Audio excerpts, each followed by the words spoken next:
everyone. It's Emily Williams here, the founder of I Heart My Life and your host of the I Heart My Life show. Today, you're in for a treat. We have the incredible Sarah Kaler with us today from SoulPowered.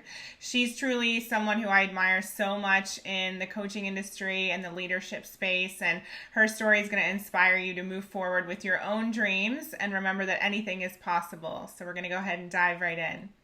So Sarah Kaler is an executive leadership coach, consultant, CEO, and co-founder of SoulPowered, a women's leadership, research, and education company.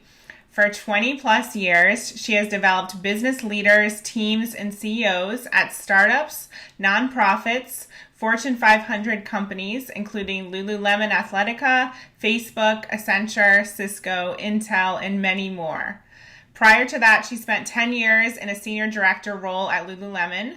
During her incredible rise, Sarah suffered stress-related grand mal seizures and a diagnosis of epilepsy, which we're going to talk about today. This led her to change the way she looked at her life, the way she worked, and the way she lived. She's been featured in Forbes, Huffington Post, Entrepreneur, Business Insider, and many more. And she also holds certifications from the Coaches Training Institute and has many other qualifications, including a BA in Alternative Medicine, which I didn't realize, from Evergreen College. She lives in Seattle with her husband and her incredible and very feisty son. Welcome, Sarah. Hi, it's so great to be here. So excited to have you. And truly, your story is something that many people will be so interested to hear because of what we just mentioned, because everything that you went through. And also, I know that you had a lot of success at a really young age and have an incredible journey to share with us from that perspective as well. Yeah, absolutely. Yeah, I can definitely talk about that. Yeah, so for me, I find that all of our guests have this turning point in their life. And so I'd love for you to take us to the point before that happened with the grand mal seizures and all of that, and just tell us a little bit about your life at Lululemon and what was going on around that time and how you got there. Sure. So something that some people know, but not everyone knows, because I get asked a lot about Lululemon, of course, which is often people's first question. But before I was recruited to go work for Lululemon, I was an entrepreneur, and I started my first business at 20 years old, or right 20. And I came from this family of entrepreneurs. So I thought that was normal. And I actually was still in university. I was in my senior year at university, and I thought, well, it's probably time, right? So probably time to start my first business, right? And I was raring to go, and I was studying alternative medicine, as you mentioned, and I had started practicing yoga religiously, and it at the time had really changed my life. I had come from competitive athletics. I was a basketball player primarily, and had traveled a ton all over the country on competitive teams through the Amateur Athletic Union, and I have my sort of like poor family. I put them through a lot. I was a soccer player. So I had this, kind of crazy life through athletics and training. And so yoga was not my thing. And then it became my life. And I really went through this spiritual transformation, which was new for me, and then started studying the healing arts and across cultures and countries, and it took over my life. And I opened my first business, which was a yoga studio. And from there, I was very successful in building this community. And then I decided, well, women at that time, it was like, a picture like late 90s, early 2000s, when the sort of yoga movement wasn't what it is today, right? Like now it's everywhere. For the last, 10, 15 years, even more, it's been bananas, right? Totally nuts. And then it was, there was probably only a handful of yoga studios in Seattle. That was it. And so there was really these, big communities, thriving communities growing. And at the time, I wanted to bring women primarily gear that worked for their bodies, that felt amazing, that we could move and breathe in, because everything felt like it was sort of made and built for a man, and we were fitting into it. And so I went on this research journey to find the gear, and I found this tiny little company in Canada called Lululemon. And of course, as I was this crazed entrepreneurial mind and young and naive to some degree, I approached them, and lo and behold, I became one of their very few wholesale accounts in the United States, and the very first in Washington State. And they had no stores at the time in the United States. So, I mean, they were like not even doing e-commerce. So I started this relationship with them. And then a few years down the road, I was so successful selling Lululemon. I had grown this huge retail boutique. And they said, we want you to come work for us and grow Lululemon into the United States, grow the brand. And I was like, no, I'm an entrepreneur. I don't work for other people. In fact, I had made a statement, a declaration that I would never work for anyone else. And my husband at the time sat me down and said, Sarah, I think you really need to think about this opportunity, because these people are entrepreneurial, they have a very big vision, and you might just love this, right? So after some thinking, I decided to go for it. I'd give it a year, see how it was. And it ended up being a 10-year commitment in the end, right? So, let me pause right there for a second. I have a few questions. So I love this because I haven't heard all of these juicy details, not everything. And the one thing that's standing out in my mind is you're doing something. You started this yoga studio. Not many people are really doing that. So what was it that got you into yoga in the first place? And what really encouraged you to take that leap and do something different? Well, it's interesting. I had always been so active, and health was important to me always. But I think because I was such a natural athlete, movement in my body, I was always in my body. I was running, I was lifting weights. I kind of came from this other world of training. And then I got to university because here, this is an important detail. I chose to not go play basketball in college, even though I had an offer. I decided to turn it down. And that was a big decision at a young age, right? Because I just decided I want to go do something big with my life. Here's the thing I always knew, even when I was a kid. I knew that I wanted to go make a big contribution in the world. And I knew that sort of corny, cheesy thing. I want to go help people, right? Like, doesn't everyone say that to some degree, right? So I knew that. And I remember having these, now I laugh, these conversations with my family about it, way back, even as a child. And I knew I wanted to be a mother. I always knew those things as a tiny kid. And so here I was making this decision. I thought, you know what? I don't think I want to play basketball anymore. So I was in university, and I kind of went through this like crisis of sorts, because for the first time in my life, I was no longer on a team. I was not training around the clock, and I needed to find a new sense of self and identity. And so I really went on this spiritual journey in a way of finding a new way to relate to the world and myself. And I started to study, and that's what really got me into some of these alternative and complementary practices, but also like studying Buddhism and mindfulness and different Hindu practices and different things. And I just became fascinated, and my mind blew open. And then when I got on the mat and I got in, I couldn't get off, right? And I just recognized that, who I was in my life was who I was on the mat. I mean, the whole thing. And I was so young that I think what was interesting is, for me at that time, it was a solo journey. And I really hadn't had a solo journey. I had always been with people. And naturally, even though I've always been in sort of an extroverted environment, I'm very introverted naturally. And so for me, that solo journey was so nourishing, and it was just soulful. And I couldn't have been more fascinated by what I learned, and what it also not just informed me about myself, but how it allowed me to then interact with the rest of the world. That's so beautiful. And I feel like that story illustrates doing what feels good so beautifully.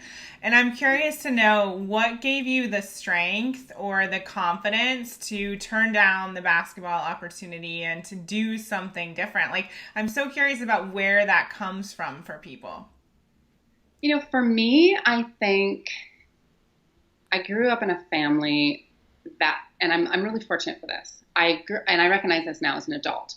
I grew up in a family that communicated that my voice mattered and my decisions mattered.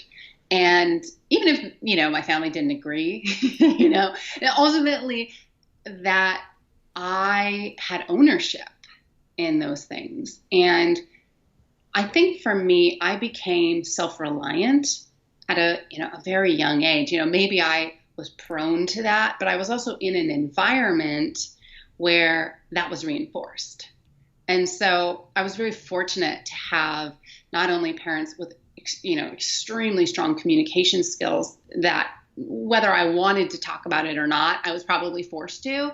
And that, that sense of, we're going to sit down and have an intervention about this decision because, that's what we do. And we're going to talk through it so that you're informed about, as much as you can be about any choice or decision, how this might go or what this might mean for you and what's your why here, and that for me at a young age allowed me to understand a bit more about risk taking and be more comfortable, even though there were areas of my life where I did feel really uncomfortable with the unknown. But the more that I practiced being in uncertainty, I got more comfortable. Right? Oh, I love that. The more you practice being in uncertainty, you got more comfortable. I really resonate with this because, my mom was there with me when I turned the car around and didn't go and get that degree in Chicago. And she was super supportive. And I think that foundation and that, encouragement to follow your heart and to trust and that whatever you decide is okay. I don't think everyone has that. And we have been really blessed to be able to experience that. Yes. Yes. And I think sometimes, whether it's in business or, professionally or in life, sometimes it's over glamorized that, we just, we take these leaps and it's just, appears. Right. And it's just not like that. Right. It's hard. It's rough. There are bumps or challenges, there are tears. Right. And sometimes for a long time. And then we come out of it wiser and stronger. And that, that for me, sometimes is, and often really, the grit that has made my life really, the most beautiful and divine, I would say. And even at a young age when I was making some choices and decisions, whether I was fully conscious of it in the moment, it led to some really great opportunities. Totally. So take us back to the Lululemon period. I know for me, I remember life before Lululemon. Specifically, I was at this hot yoga class and all the cool girls, I was new, and all the cool girls were talking about their new yoga pants. And they're like, where do you get your yoga pants? And I said, oh, I think these are just J. Crew or whatever it was. And because they had some sweatpants range. And they're like, oh, well, we wear Lululemon. And I was like, what is that? And there was just a little showroom down the street. That was all that was in our town at the time. And so I remember, and then everything started to take off and I became a huge fan as well. So tell us a little bit about it. You ended up working there for 10 years. Yeah, I love that you just mentioned a showroom actually, because I opened the first showroom ever in the entire world for Lululemon. So for anyone listening who doesn't know anything about what we're talking about, showroom is this tiny mini shop essentially that just has a small selection of sort of core line, and it goes into a community before a big store, and then the community gets built, the product gets out there, studios and gyms and athletes get supported, and it grows, and it's this sort of beautiful build of the community, and it's really purely built on relationships, and it's this incredible experience because that really took off like wildfire across the United States. And um, the Seattle showroom was the first one. And that was like the very first project that I was tasked with when I was hired. So it's funny we're talking about that. I don't think I've ever shared that on an interview. And then from there, it was really building out the West Coast, Seattle, San Francisco, Portland, LA, and then across. I mean, just it was literally like an explosion across the United States. And for people who were watching it from the outside, of course, felt that as the brand moved very quickly. We were opening 30 to 50 stores per year. We had an IPO, went public within my first year of being there. And I mean, my roles changed rapidly. Of course, I was so driven naturally. I'm an achiever naturally, but I was in incredible roles, and I mean, I worked really hard. I like to think about in that classic sense, and I sort of became that corporate warrior. I was on airplanes all the time. If you'd interviewed me back then, I would have told you I absolutely loved my life. And I was married. I actually got married 2 weeks before I started at Lululemon. And so I sort of feel it matched the trajectory of my marriage, which is interesting. So we've been through a lot professionally, together. And I mean, I loved every minute of this in the sense of I literally got my MBA in real life, and probably then some, because we built, a multi-billion-dollar company, an international company, and a brand that everyone wanted to be a part of. And for me, I got to run, the majority of the United States business. And, by the time I was 28 years old, I was running a $300 million company, and, as the United States division. And I didn't even think twice about that. It was just my world and my life, and thousands of people reported to me underneath me. And for me, people development, team development, leaders, that's what I live and breathe. I wake up in the morning for, and the P&L and the business that comes through developing people and the culture that's built that's my jam. That's what I love. And so that time felt so incredible. And, the part that came with it was, the wake up call, because yeah, let me pause there for a second. I want to come back after the break and talk about the wake-up call. And I just want to share, how exciting it is for me to hear you talk about all of this, because I think a lot of people think that they need to have everything figured out before they take that big job, and they might not go for it. They might not feel qualified. And you're talking about on-the-job learning, MBA in real life. I love that phrase. And especially as entrepreneurs, we feel like sometimes it's a guessing game. Sometimes we know what we're doing. Sometimes we're figuring it out as we go along. And I just think that's a really great reminder of what's possible, and that it's okay to also learn as you're in that role. So let's take a quick break, and then we'll come back, and Sarah's going to tell us about the big moment where things started to shift for her and what happened after that and where she is now. So we'll be back in a second. All right, we're back with Sarah Kaler, the founder of SoulPowered, and Sarah has been telling us all about her experience working with Lululemon, really helping to shape the brand, helping to spread it far and wide internationally, create a multi-billion-dollar company at a very young age. And it came with a lot of highs, but we also have heard that it came with a few lows as well. So Sarah, take us back to that time where you started to really change how you were seeing things. Yeah. So, as I was saying, the growth was incredible. The work itself was incredible. And I started to realize that there was this level of denial happening in my life. And I had never really experienced that. As I was saying earlier in our conversation, I had always been really active and healthy, and I never really had anything really traumatic, within myself happen that would cause me to completely rehaul my life. And somewhere around like 2000, like 2007, I started to have some health issues come up, and it kind of just started, I was exhausted.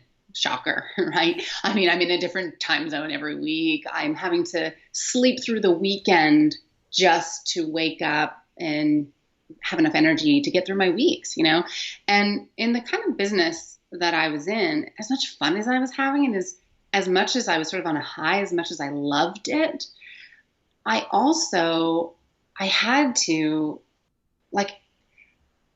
to completely restore myself constantly, because it never sleeps. The business, like the retail world, and much of any industry is this way now, right? Like the world is moving so fast that companies never sleep. They're operating 24/7. And my roles required of me to be on all the time. And so I started to realize I was sleeping through weekends, like during the day. I could not stay awake. And at least, I started to just sort of ignore things like that. Like I thought, oh, well, it's whatever, it's normal. Everyone does it. But I just, I just didn't think of it. And then. Were you pregnant at the time as well? No, I hadn't been pregnant yet, but I had in my goals that I was, I had this really clear sort of 10-year vision and these goals, and for, my personal life and my career and all these different things. And they were all, and I talked about them. And this is the thing, like my husband and I would write them together. And so on the surface, everything looked good. I had even at one point bought our house all by myself. I paying for the cars. I mean, I thought I had made it. Like I thought, I really thought and you had by the outside looking in. Yeah. Like I thought, wow, like I am an executive. I'm on my way to my first child. We're building a family. Like we're doing the things I've dreamt of my whole life. Like this is incredible. And then, the first couple seizures hit, and they were grand mal seizures. And, of course, off to the ER, tons of testing, and met with a, neurologist who diagnosed me with epilepsy. And where were you when the seizures happened? Were you working or at home? Actually at home, fortunately. Yeah. Right. And, I think what's really interesting, and for anyone who's listening to this who has, relatives, family members, or knows of anyone who has experienced anything like this or something similar where someone is waking up out of being unconscious, right? Whether that be an injury or a condition or anything. Or even metaphorical, maybe. Yeah, or even exactly. There is nothing like, especially if you have experienced it yourself, waking up from being unconscious, and certainly from having a grand mal seizure, where there is a state of recovery that you have to go through. And also there's this series of, there's a period where you go through where your brain's not clear. I mean, you have thoughts internally, but you can't articulate them yet. And then you go through another period of realizing what has happened, or being confused and, kind of coming to. And I'll tell you, this is how in denial I was, right? These are the days back when we used BlackBerries, like iPhones weren't a thing yet. Yeah. And I missed, they had taken me into an ER and tests. And at one point I had to stay overnight, and because they weren't sure I was safe to go home, and maybe it would happen again. And I remember I was laying in a hospital bed. They put me in a private room, and my parents, my husband, my sister were all there, and we were trying to figure out who would stay or who was going home, for the night. And I'm laying in my bed with my BlackBerry. Yeah, inbox, the whole thing, right? And my husband's trying to take it away and call my boss, and this whole thing is happening. And in my head, I'm thinking, I don't have time for this. It's like the scene in Friends with Phoebe, in the hospital bed trying to work. And I don't mean to bring Friends into it, but I can see it. Yeah. I mean, I was on, and I think now about myself then, and I know that this is still very true for many people out there who are listening or who know people like this, right? This is very true for many people because our work becomes our identity, right? Whether it feels somewhat addictive or we love it so much we can't let go, or it just becomes our whole world and we don't have sense of self outside of it, right? And for me at that time, I loved my work so much. It was my whole world. I mean, I loved my husband, don't get me wrong. I loved my family. And yet I was so deep in it that I actually had lost a sense of self outside of it. And there was such fear of, if I were to fully feel what this thing might be, or if I actually were to accept that someone just told me I had a neurological disorder, I was not at a place where I could accept it because I did not know what that might mean, right? For having a child, I did not know what that meant for the rest of my life. I did not know what that meant for my career. And frankly, it made me feel at the time out of control, right? And so BlackBerry, right? And my husband was, bless him, right? Taking all the things away and what did he think at the time? Well, I mean, he was just there in just perfect form. He's like so calm and grounded and, like, we've got this. I remember so many times looking at him and saying, I'm going to be okay, right? And he would say, yeah. Like, wow. Yeah, you're going to be okay. We're going to be okay. Everything's going to be okay. Like, so and I know from your story, that's not the darkest moment, though. No. And I often would ask him that question, when I would finally kind of get grounded myself, right? Yeah. And so things started episodes would happen every 6 months would pass, a year would pass, and I would think, oh, I'm good, right? Got it. I'd heal. And, probably important to note, I would get, sometimes during episodes, I'd have severe injuries, like dislocate a shoulder. So extreme things would happen, and I would have to go into rehabilitation. And I was doing all this while doing my executive roles, right? Yeah, did anything change? Did you take on less responsibility? No. And I would do it under the radar. I wouldn't talk about it. Only very few people at work knew. So most of it was all kept under the radar. A lot of my direct reports did not know. And, and for me at that time, again, this was part of me not always knowing how to identify with how that context and that environment was going to operate with this reality, right? And that was really challenging. And then the sound, or like what I like to say, the calling got louder because the episodes kept coming and they got worse, right? And so with each one, it would sort of weaken me in a sense, right? Because I wouldn't have that same, state of denial. I wouldn't be able to sort of get back up. And I was to the point where doctors were saying, Sarah, you can't have a baby. You have to be well enough. And that was the moment that it was my rising strong moment. I was saying, okay, anyone can tell me no in business, I can take it. But when you tell me no to having my baby, I was like, you're not available for that. Well, I wept the whole way home. And then I said, we have to get this together. So we spent probably, 9 or 10 months, like really working on getting me healthier and ready to go. And then I got pregnant and, I got clearance. And then we got pregnant, and it was this huge turning point, and we were so happy, and we thought, we're going to, so I had to be monitored. It was sort of this higher risk situation, but pregnancy was fine. There was concern, of course. And then, and of course, I'm in my big role, right? Flying That's around, still there. refusing help with my suitcases and all that you can imagine. And then after I had Jackson, my son, when he was 5 weeks old, I had 6 grand mal seizures in 1 week.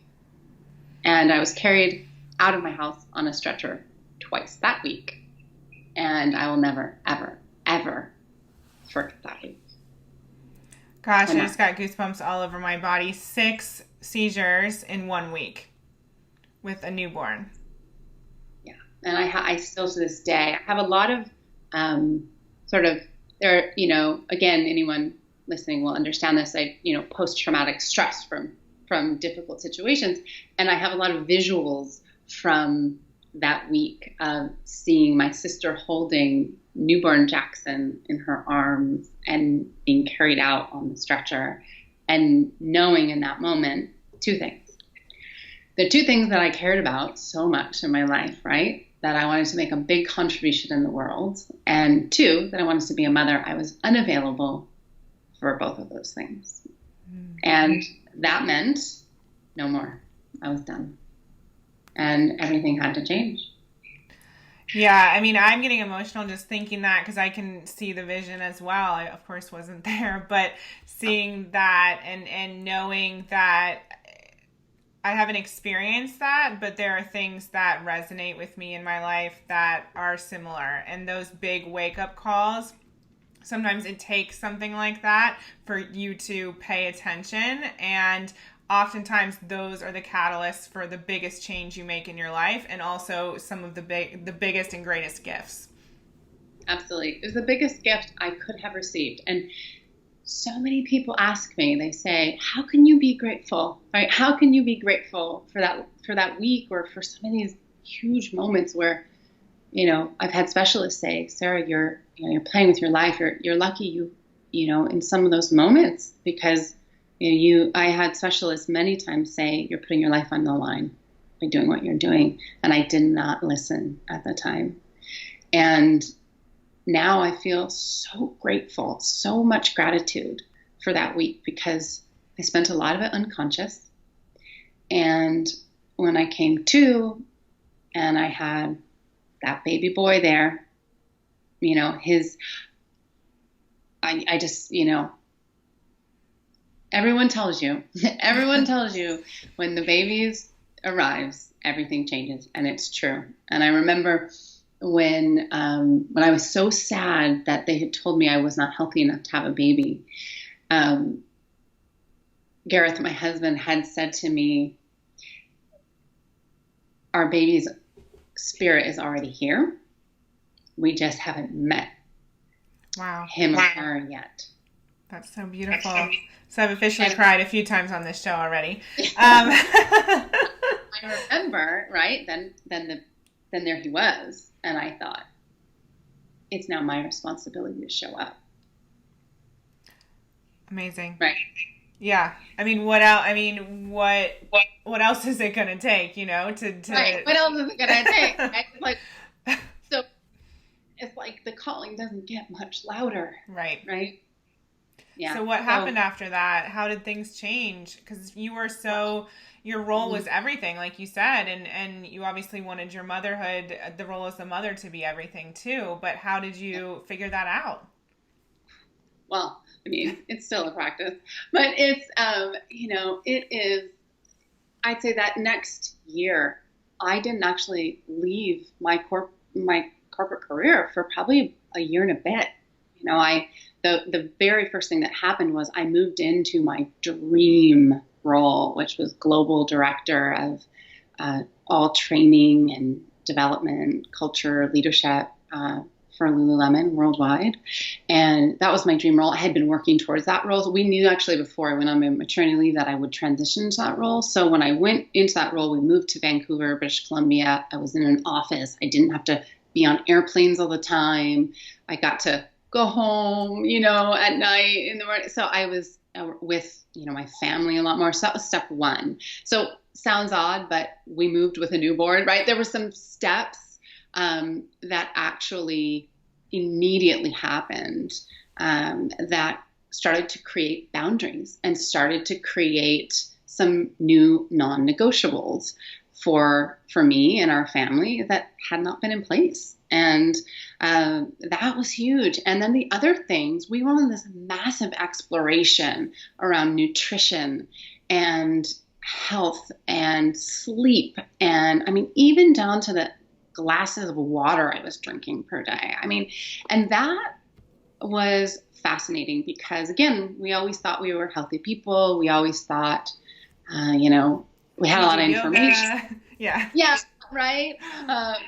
And what had turned out, we had to go through this big paradigm shift because I was the kind of person that had this big job and, would fly all around. And then I would like go to the gym and say, oh, I got to work out.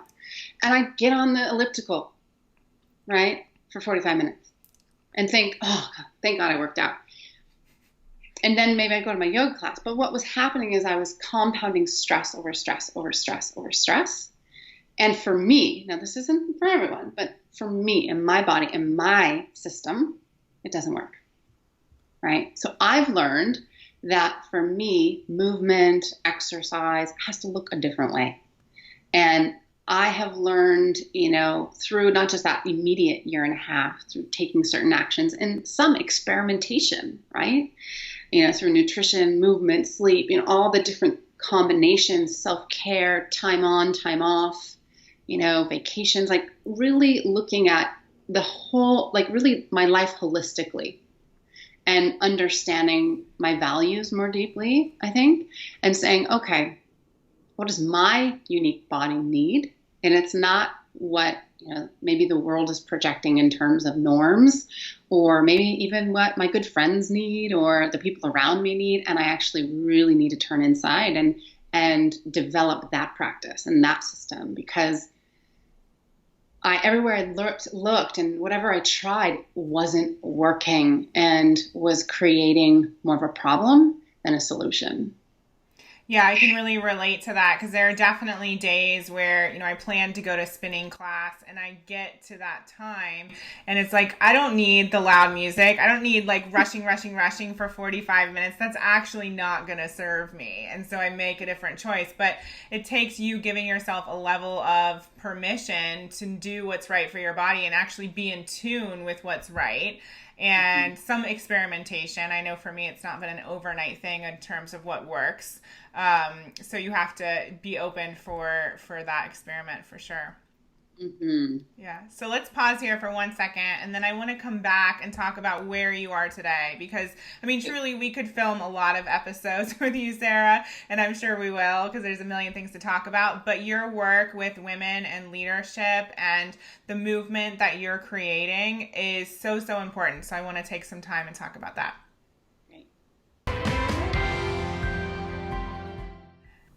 Okay, we're back. It's Emily Williams here, and this is the I Heart My Life show, and we have the amazing Sarah Kaler from SoulPowered here with us. So if you've been listening, we heard all about Sarah's journey from starting her first business at age 20 and then being invited to be a part of Lululemon, helping it grow to a multi-billion-dollar company.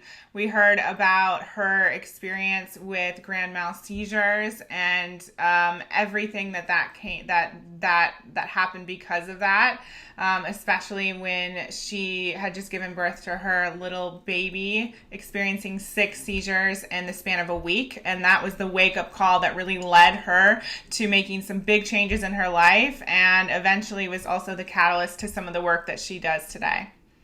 So Sarah, I'd love for you to tell all the listeners a little bit about your company now. Let's fast forward a little bit and talk about what SoulPowered is and the work that you do in the world. Yeah, so you mentioned at the beginning of the show that SoulPowered is a women's leadership education and research company, and we definitely have different segments or divisions to what we do. And ultimately, we are a massive stand for women in the world, developing leaders in the world.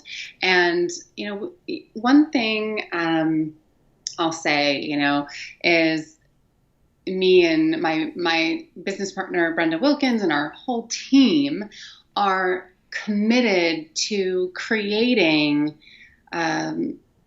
opportunities for women not only to grow into the the CEO founder role, right? We are passionate about having women be fully equipped both within their strengths and their skills and educating them, right?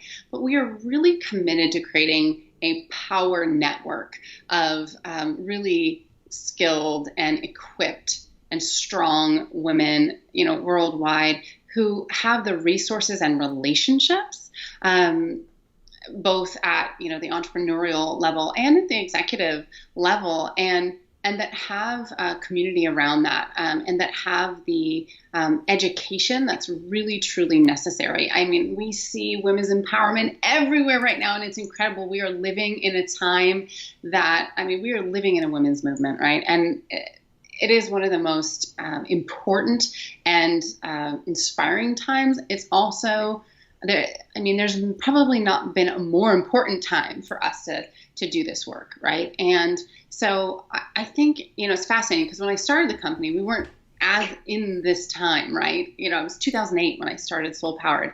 And so it's really interesting for me to now be in this moment that we're recording this interview, because it feels all even more relevant. And I think what we're ultimately committed to is having women really just skyrocket and soar, and not just from the obvious perspectives of equal opportunity and equal pay and all the things that we are standing for, but we want women to really take their voices back and say, okay, not just anything is possible, but let's hear the real stories of strength, and let's look at what does it take to outlast and perform, and at a soul level, what is it going to require of us to be resilient and resourced and skilled to build world-class companies in truly indestructible teams, and while doing that, lead in our communities and lead our families and lead beautiful lives that, whether they're truly simple or truly connected and giving back. Whatever, everyone has a different vision of their life, and I think what's important is that we recognize that leadership is not just a title, or leadership does not just exist in one context, right? And I think oftentimes women will come from a career where they think of it in one context, or they think, well, I'm not a leader, or I'm ready to step into this next role.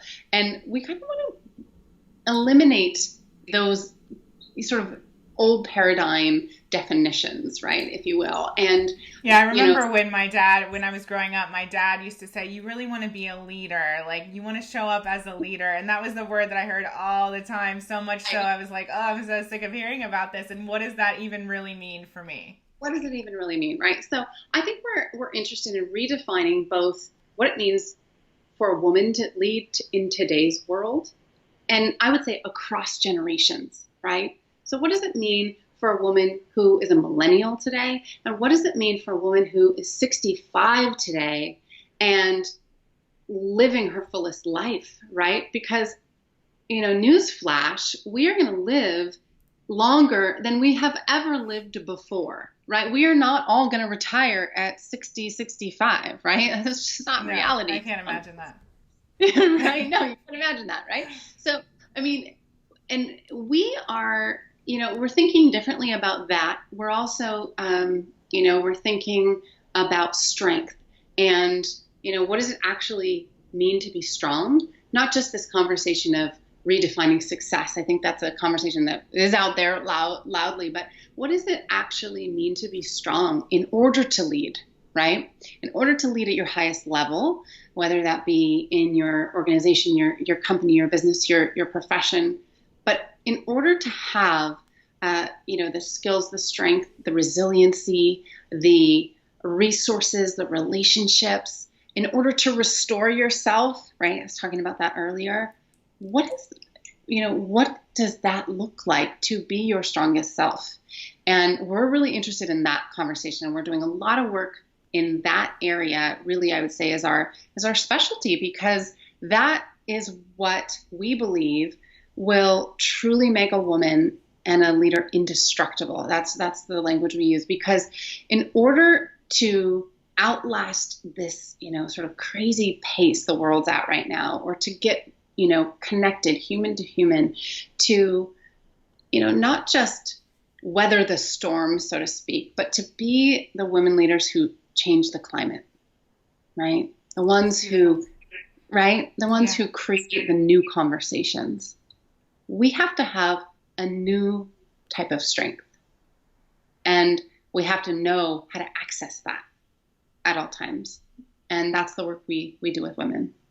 And how do you feel people are able to access that part of themselves? What does it start with? Well, I think there are these core areas that I'm sort of alluding to here, which I think resilience is a big area, right? Resources, relationships, this idea of restoration, right? How do you restore yourself? And honestly, there's within all of these sort of pillars, if you will, there are mindsets and there are methods, right? Actions, right? That we have to learn and utilize. I think for me, it's that mindset shift, because when I started my business, I wanted to make a difference. I wanted to work with clients. I wanted to create this amazing brand. I wanted to change my financial life, of course. And I never really thought of myself as being a leader in the industry or a leader. I didn't have a team at the time, so I didn't know how to be a leader of a team. And to start to see that there are people looking up at you, looking to you in many different ways, and to start to realize, okay, well, I actually am this leader. Now, how do I really embody that? How do I be the best leader I can possibly be? And again, what does that even look like for me? And when I do show up as that indestructible leader, what does that mean for my team? What's the big picture vision around what the ripple effect is?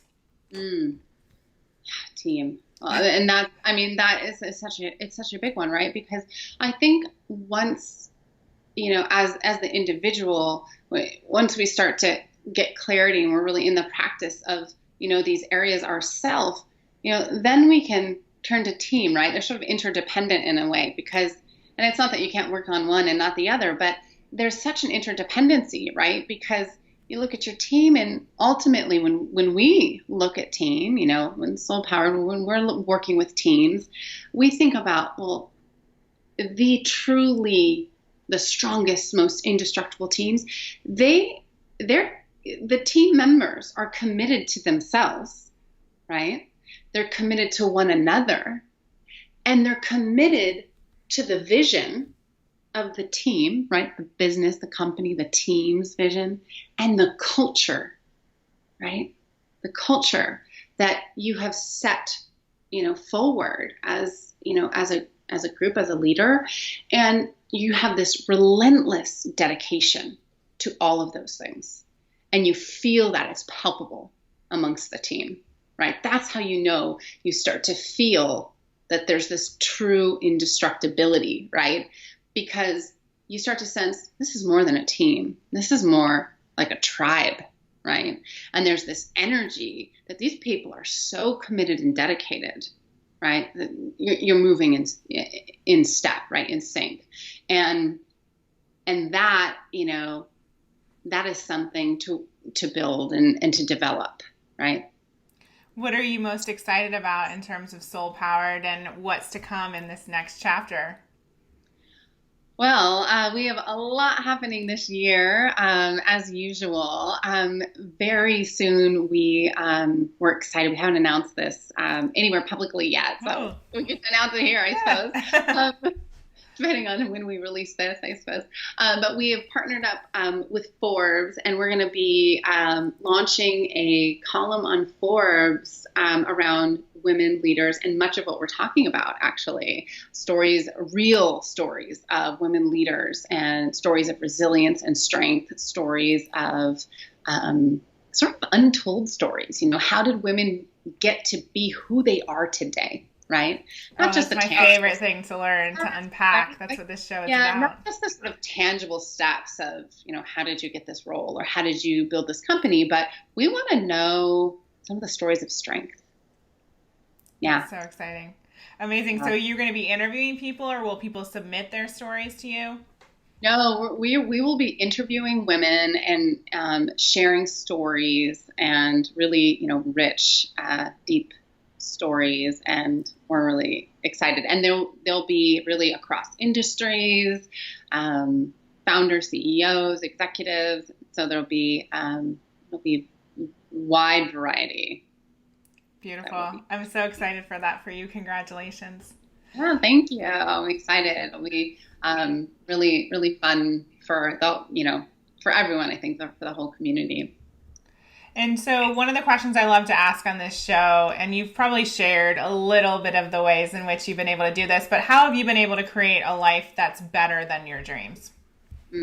Well, I say something I for sure mentioned is boundaries, right? Like, you know, getting really clear on what my boundaries are. And that might sound somewhat tangible or boring, but for me, it's really empowering because I think of it this way. I know without a doubt now what I am a complete hell yes for. I mean, like energetically, I know where my resonance is and I can check. I actually have this little thing I made up way back in the years when, you know, I was learning and experimenting. Like, how am I going to know? Like, how am I going to know how to make choices and decisions? Because I didn't really completely trust myself. Oh, I can't wait to hear this. Yeah, right. So as I was, you know, healing in that first year and a half, and I was, you know, the food, the nutrition, all that, you know, I was getting I had this whole support team helping me.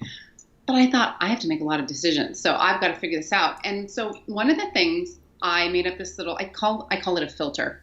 I just made it up. And so what I do, and I just do it real fast. And the first thing I check is this decision or choice, whatever it is in front of me, I ask, first question is this in alignment with my top 5 values? So you got to know your top 5 values to ask yourself this question, obviously, right? Yeah. But I just do a quick check, yes or no. And that's my first filter. Second filter, does this, improve all areas of my life? So for me, a quick check is, does this improve my, family life? Does this improve like fun and recreation? Does this improve business? Does this improve health? Does this improve spirituality? Like I literally go through the whole thing. So I can do this in 10 to 30 seconds flat now. I mean, I do it all the time. And I literally check those 2 things all the time. It doesn't have to cover all 5 of those, just at least one. No. Well, for my values, I'm kind of a stickler for the values thing because I don't like to compromise values. Yeah. Non-negotiable. But the other one. Yeah, especially with, like business, like take business decisions because that's an interesting thing, right? Like some business decisions for me, I'll do my check and I go, okay, is it yes all over board? Is it yes for a small percentage of them? And what I do is there's a secondary questions I ask myself where I'm like, okay, well, if I'm like, or if I don't know, why? Do I need more information? Do I need to process it for a day? Do I just need to sit and think? Or I'm just straight with myself. I'm like, or are you just, are you holding back? Or are you, BSing yourself? Like, what's the deal here, Sarah? Like, I just get real straight with myself because at this point in my life, there's no option. There is no option to mess around. I've got a 6.5-year-old depending on me on one ankle, right? I've got a massive business on the other. My husband runs 2 businesses. The house is full, right? And I got to take care of me, right? And I know all you out there know what I'm talking about, like listening right now, right? Like I need to be responsible. That thing I said to myself when he was a newborn, it's time to show up. I don't get to just show up selfishly. Like my job as a leader right now is to show up for all my roles. I don't get to just lead in one corner and like go, oh, that's good. Right? Yeah. I'm sure a lot of people's minds are blown right now. That's amazing. I love that. Yeah. So for me, I do that check, right? And then there are some business decisions where I'm like, okay, maybe it's okay if this isn't massively improving my fun life or my recreational life. But there's a but here. There better be other things that are. Because I'm not willing to compromise or create some massive gaping holes here in my life, because I'm not going to go back, because I know what happens. And, by the way, I've got a condition that's not going anywhere, right? And I don't walk around in the world in a victim mentality. That's not who I am. I walk around the world with a very optimistic tilt, right? I walk around the world, I'm excited to get out of the bed every morning, right? I'm ready to go do my work. I just, this morning took my son to school, dropped my husband off at his office. I mean, we had a whole day before we got on the call, right? I don't walk around in the world saying, oh, I have epilepsy, I better protect myself. Like, that's not. No, you don't. I can attest to that for sure. Yeah, that's not how I live. And there are non-negotiables because I know the cost. Right. And I think it's so important for people to hear this, because you're still one of the most successful people I know, one of the people I most admire in the world, the person who's probably up to the biggest things who I know. There's all these things that you're doing. It doesn't mean that you're just sitting around like creating boundaries. You're living your life, you're being successful, but you're also doing it with the boundaries. Yeah. And I will say this. Yes. And I will say this. I say no so much more than I say yes. And it's hard. It's hard sometimes.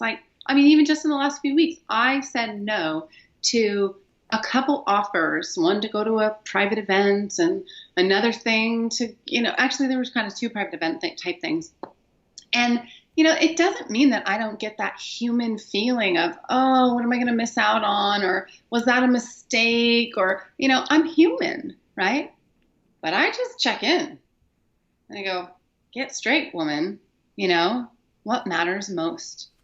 Because ultimately, at the end of the day, I trust myself and I trust the universe. I do. I trust myself and my ability to make good decisions and to create what I'm here to create in the world, what I'm here to build on the right timeline. I'm not worried about anyone else's timeline or the world's timeline. I trust.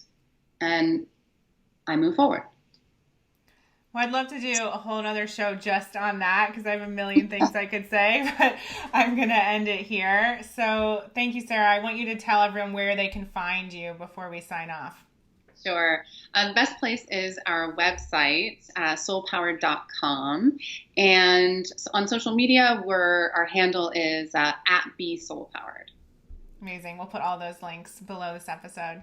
So thank you so much. As you heard, all of the amazing I Heart My Lifers listening, Sarah has inspired us today and reminded us why it's so important to have those boundaries, and that's what's going to enable you to be that indestructible leader, to grow your following and your tribe, and to have amazing success and live the life that you were meant for. So remember, you too can create a life that's better than your dreams. Take action, show up, and get started today. And I'll be back with another episode of the I Heart My Life show very soon. So until then, have an amazing day, and we'll talk to you later. Bye. Thanks for tuning in. Be sure to follow me on Facebook and Instagram at I Heart My Life Now. And did you know I'm on the radio every single day? Visit americaoutloud.com to download the Talk Radio app so you can tune in at 8 a.m. Eastern and 1 p.m. GMT.